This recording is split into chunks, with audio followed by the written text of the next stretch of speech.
in a landscape.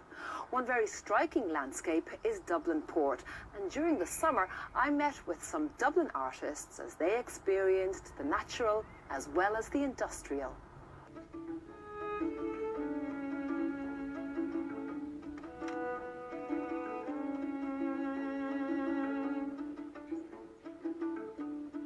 During the summer, Dublin Port invited painters and sketchers to come along to an area of the port normally off limits to the public.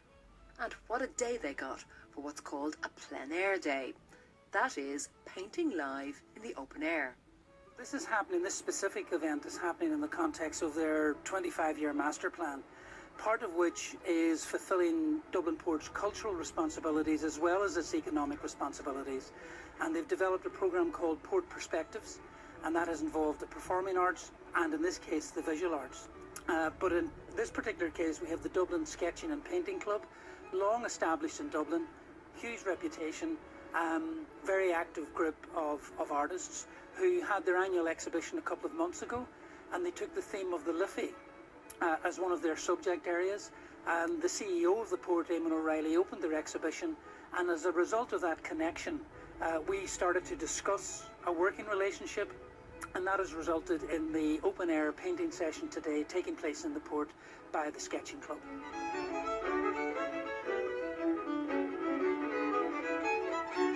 It's a beautiful day, and what amazes me most about being in this harbour is how colourful everything is. It's extraordinary.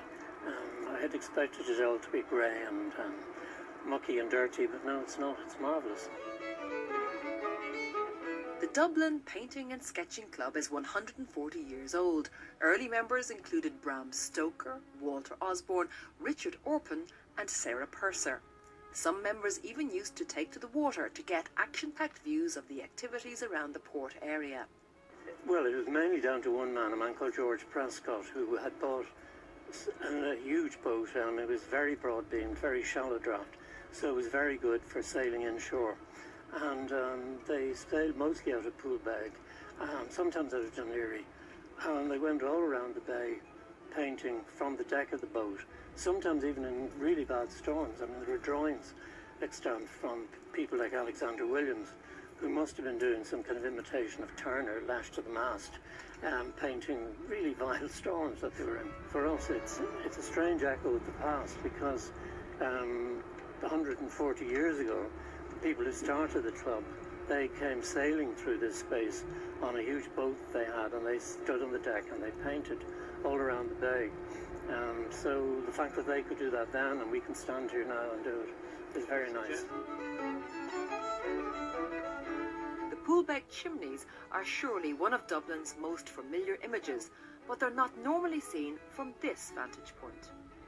Normally they're in the background of a scene that you see, and so this is the first time I've actually managed to get really up close to them, which is amazing. But it's just the way they pierce the sky, and they really, I mean, they've stolen the show as far as I'm concerned. So I wanted to put them in very solidly and, you know, just give them centre stage. And the old red brick power station that Kate Bedell is capturing is said to be saved from dereliction, with its owners, Dublin City Council, saying it's open to the building being used for green, creative or tech-based industries, or even the movies.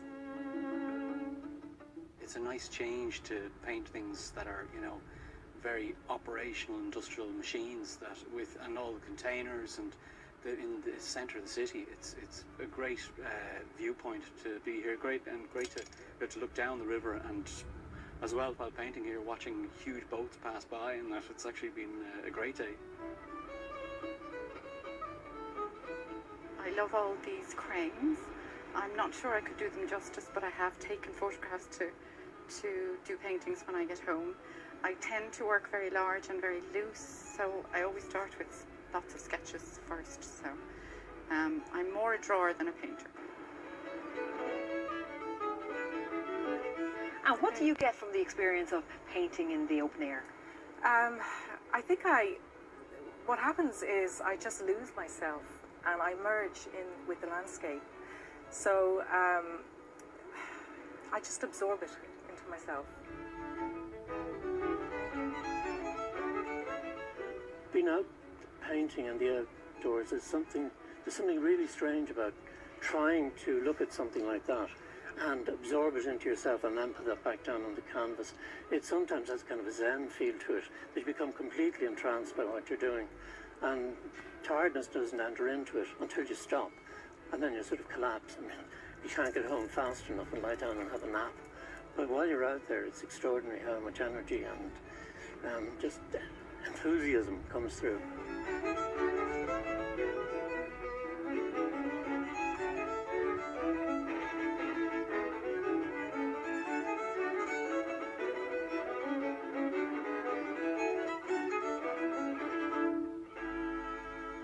And what a contrast in styles and interpretations captured there in the environment of Dublin Port.